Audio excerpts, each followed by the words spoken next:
एक छोटे से गांव में रामू नाम का एक किसान रहता था। उसके पास एक छोटा सा खेत था जिस पर वह कड़ी मेहनत करता था। एक साल बारिश कम होने के कारण फसल खराब हो गई। रामू बहुत चिंतित था। उसी गांव में श्यामू नाम का एक धनी जमींदार रहता था। वह रामू को परेशान करता था और उसे नीचा दिखाता था।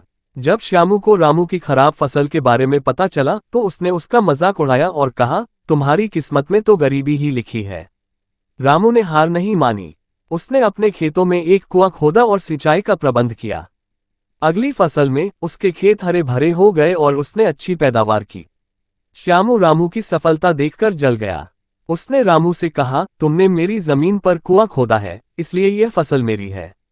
रामू ने कहा, ठीक है, अगर तुम ऐसा कहते हो तो मैं फसल तुम्हें दे दूंगा, लेकिन मुझे कुएं से पानी निकालने दो। श्यामू मान गया। जब फसल काटने का समय आया तो रामू ने कुएं से सारा पानी निकाल लिया और फसल सूख गई। श्यामू को अपनी गलती का एहसास हुआ और उसने रामू से माफी मांगी। रामू ने श्यामू को माफ कर दिया और उसे सिखाया कि कभी भी किसी को कम नहीं समझना चाहिए।